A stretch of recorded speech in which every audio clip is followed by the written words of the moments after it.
So, Sonny wakes up, but this isn't his world anymore. He's standing on a mountain, tall, jagged, and completely dead-looking thing. It's freezing cold, the wind's howling, and the moon makes everything glow this weird, pale white color. And then things get really freaky.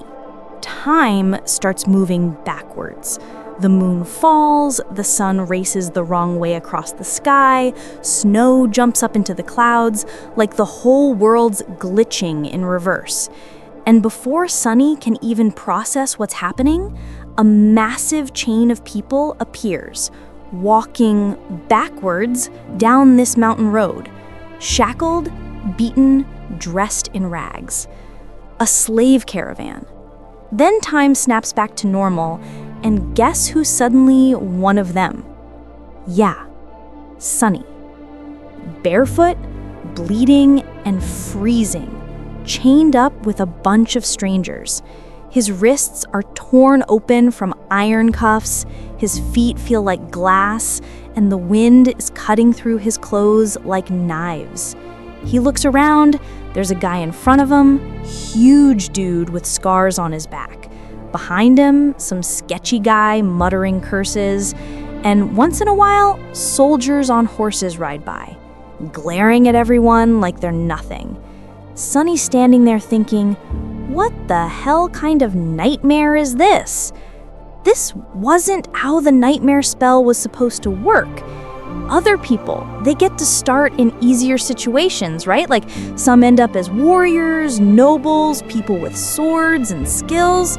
Sonny, he wakes up as a half-dead slave walking barefoot through ice. That's like spawning into a game at level 1 in the boss room. But he remembers what the old cop said. The spell doesn't do executions, it gives trials. So maybe he got a bad start because something good's waiting for him later, like a really powerful aspect or some hidden ability. So Sonny takes a breath and thinks, all right, let's see my stats.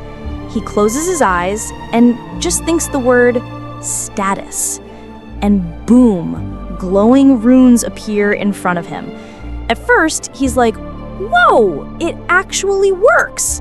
But then he reads what it says and his whole soul just dies a little bit. Name, sunless. Rank, aspirant. Attributes, fated. Mark of divinity, child of shadows. Aspect, temple slave. And then the description? A temple slave is a useless wretch with no skills or abilities worth a mention. Sonny just stares at it. And then he's like, what?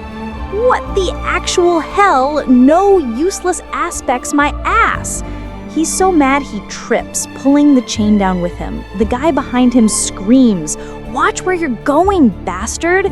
Sonny's just trying to not faceplant again when the big guy in front laughs, says the weak ones will die before sunrise. Mountain will kill them. Charming, dude. Then another voice joins in, calm, smart sounding. He says Sonny's different, born a slave, a temple slave. And apparently that's special because his body has markings, the kind tied to some ancient god, the shadow god.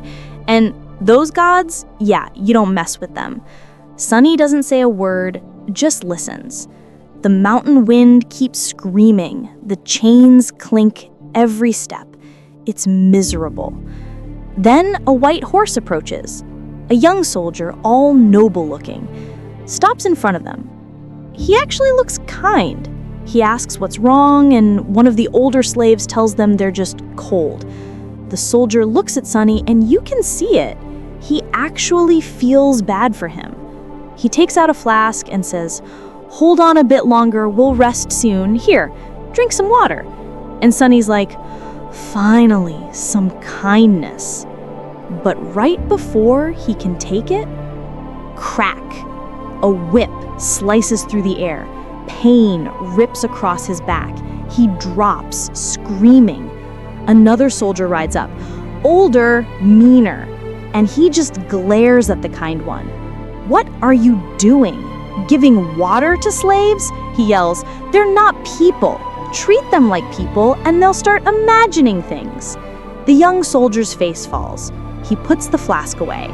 The old one cracks his whip again and rides off shouting, "Don't forget your place, newbie. Next time it'll be your back." The air goes quiet. The chains rattle. Sonny doesn't say anything. He just watches the older soldier fade into the fog. But inside, his thoughts are dark and cold. "I don't know how, but I'll watch you die first." And then his eyes move to the younger one, the one who hesitated. "And you, second." The wind howls again, the chains creak, the mountain road stretches on, and Sonny keeps walking, a slave for now, but something tells us not long.